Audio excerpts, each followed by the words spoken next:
Hey, my name is Azibo Bethel, and I am the level designer of this map you're looking at. Player stranded in the woods needs to make it to that green hill at the top of the map that you see there. Pretty much a vantage point. Figure out where he is, maybe get some help, maybe signal for help. Behind him is a cave that you can see is pretty much his first point of refuge. There's a fire pit situation in there, a chest, a collectible cube, a bed on the floor. You can see the breadcrumb trail of the shrubs and the boulders that kind of lead you to that opening, but you get pulled to the left by that moving cube and the spotlights that I set up on the left side. The cubes actually were animated with timeline and some vector math, but this area is like a tutorial area. You get to collect the cubes and then figure out the jump climb mechanics, and also when you get up there, it's like a vantage point so you can see where you're going next, and figure out if and how you want to get there. You're gonna go through the tree hole, which is in the shape of another game's logo. I'll leave that like a little Easter egg. You guys can kind of comment. You collect that cube, and then you get the climbing. So this particular side, I didn't put a ledge, like an actual indicator, because I felt like as the map evolved, the player should feel like the game is evolving as well, and not feel like they're having like their hand held all the way through it. So when you get to the top, there's like a valve here that stops you from going back the way you came.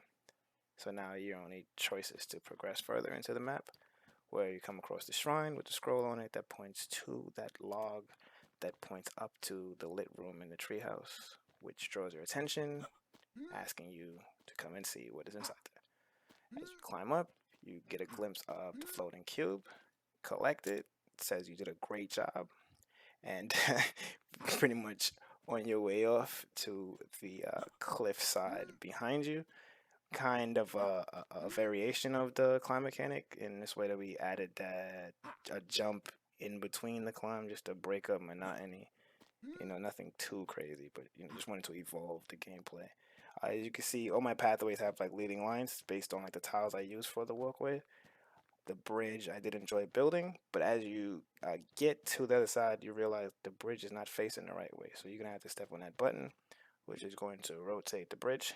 This is my gate that pretty much requires a player to do something in order to get to the other side of the map or to another part of the map. It doubles as a valve as it rotates back to its original position, preventing the player from going back. The rocks on my cliff side point in the direction that I need you to go, leading you all the way up the cliff to that fire pit, a tent with another collectible inside, and a bed where you can pretty much rest, or you can light that fire pit for signal, some help, stay warm, get up to the vantage point where you look around and marvel at the distance that you traveled and all you did to get here. The bridge, the tree house, and that tree at the bottom, the main tree, was pretty much the most fun. And this is my map.